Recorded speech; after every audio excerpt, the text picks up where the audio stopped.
છો સત્યના શિખર ન્યૂઝ। હું છું પાયલ બામણિયા। તો જોઈએ આજના મહત્વના સમાચાર। નમસ્કાર દર્શક મિત્રો, સત્યના શિખરની ન્યૂઝની સાથે હું છું આપની સાથે પાયલ બામણિયા। વાત કરીએ સમાચારની તો હુસેનપુરા ગામના રહીશો દ્વારા રાહદારીઓ માટે ફ્રી લીંબુ શરબતનું વિતરણ કરાયું। હીટવેવના કારણે લોકોને આંશિક રાહત માટે થઈ મુસ્લિમ સમાજ દ્વારા લીંબુ શરબતનું વિતરણ કરાયું।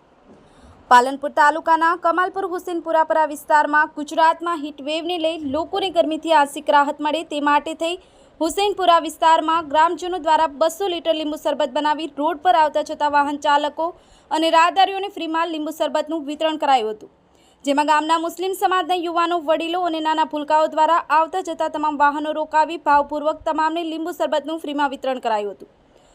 लोक उपयोगी आवा सराहनीय कामों लई मानवता महकी उठी हती। ग्रामजनों द्वारा भेगा मळी लींबू शरबत बनावी वितरण करी कौमी एकता और मानवताનું उत्तम उदाहरण पूरुं पाड्युं हतुं।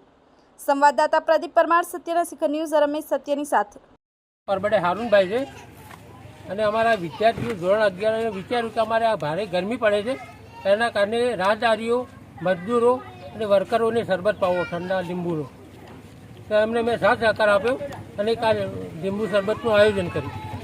आश्रे केटला लोको माटे लगभग हजी 200 लीटर आसपास हजी शरबत बनावे छे, हजू वितरण चालू है। એ પછી આગળનું વિચારીશું। કેટલા લોકો દ્વારા આ સહયોગ આપવામાં આવી રહ્યો છે? લગભગ ગામના અડધું ગામે સહયોગ આપ્યો છે। હુસેનપુરાના લોકોએ સહયોગ છે કે કમાલપુરના લોકોનો? હુસેનપુરા, સમસ્ત હુસેનપુરા ગ્રામજનો।